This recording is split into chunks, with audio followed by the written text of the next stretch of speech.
berdua ingin mewawancarai kepada owner dari Aceo Coffee.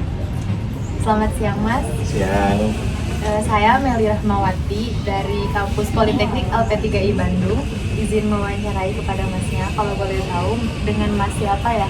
Mas Ande. Dengan Mas Ande. Di sini saya izin bertanya tentang kafe di sini ya Mas. Yang pertama saya ingin menanyakan awal mula pendirian Aceo Coffee Shop dan apa yang membedakan dari kafe lain. Awal mula pendiriannya sebenarnya saat itu emang ada tanah kosong gitu ya, tanah kosong di sini yang udah lama aku pakai. Mungkin teman-teman kalau yang kampus di sini sempat ngeliat lah dulunya gimana, terus ya mikirin gimana caranya ini tanah bisa dipakai berpenghasilan lah gitu. Dan paling sederhana di Bandung ini pasti bikin coffee shop gitu.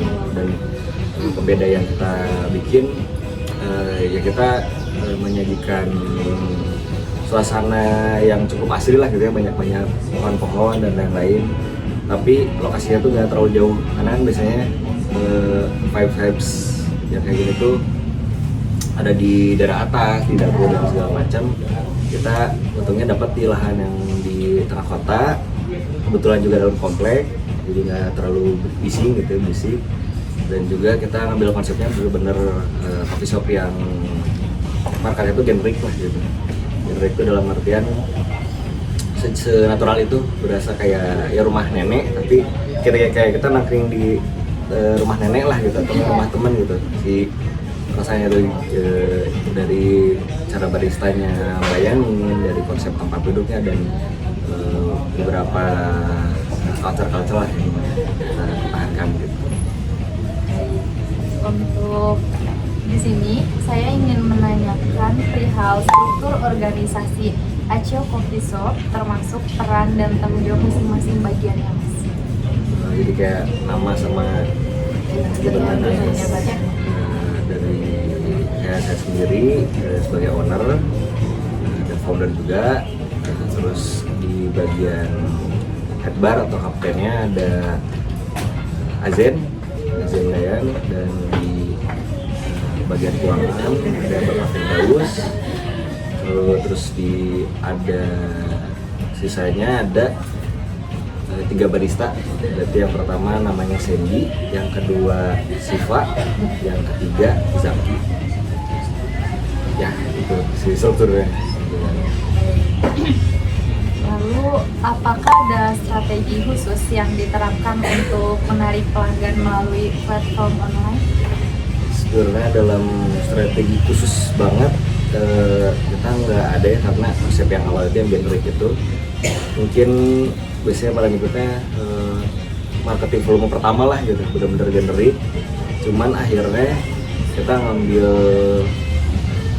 ciri khas tuh bener-bener mencerminkan orang-orang yang ada di sini untuk media online-nya, media sosialnya itu dari online.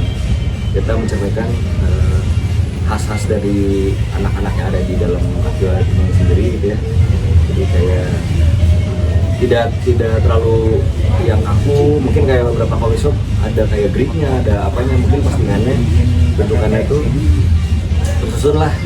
Kalau kita bener-bener ya udah kayak akun bercanda lah gitu, kayak akun banyak lah akun apa ya sebutannya, kayak post gitulah gitu, biar senatural itu, biar senyaman itulah kita juga ngoprek namanya. Jadi ciri khasnya ya dibikin natural aja, gimana gaya-gaya kita gitu. Lalu apa saja sih kendala yang pernah dihadapi oleh Aceo Coffee Shop ini dalam mengaplikasikan strategi pemasaran, khususnya di digital? Itu ini ya, kendalanya tuh yang udah pasti gitu di Bandung coffee shop udah pasti banyak dan saingannya juga banyak. Mau kita seaneh apapun di sini tuh banyak banget yang lebih aneh lagi, lebih ekstrim lagi. Ya kendalanya di situ aja sih, kelelep sama pesaing lain gitu. Kayak kita mau lucu-lucu, kita bisa lihat ada, mungkin kalian juga tahu Seko yang Bagas dan kawan-kawan ada yang ya itu sih ketimpa dengan yang profesor yang brandnya lebih gede dan juga di media sosial mungkin lebih tinggi gitu sih kendalanya. Untuk pertanyaan terakhir, bagaimana Cio Coffee Shop menjaga kestabilan brand dan interaksi dengan pelanggan melalui media sosial? Untuk pertama kestabilan brand yang pasti kita konsisten dengan karakter kita, dengan postingan yang nggak terlalu kita pikirkan, dengan postingan semakin kita nggak pikirin berarti semakin natural yang kita keluarin untuk medianya kan gitu. Konsisten di bidang itu dalam aspek tapi yang dijaga cukup banyak dari cara editing, caption, terus bahan postingan yang kita keluarin, bahan-bahan postingan dari walaupun kopi, cara posting kopinya mungkin gimana, terus yang pasti posting acara-acara khas dari kita gitu, mungkin ada jamming session, ada Saturday Tunes dan lain-lain, terus jadi itu yang keduanya Interaksi dengan pelanggan melalui media sosial. interaksi yang paling pasti kita akan repost semua tag dari teman-teman gitu yang udah tag, itu yang paling basicnya gitu.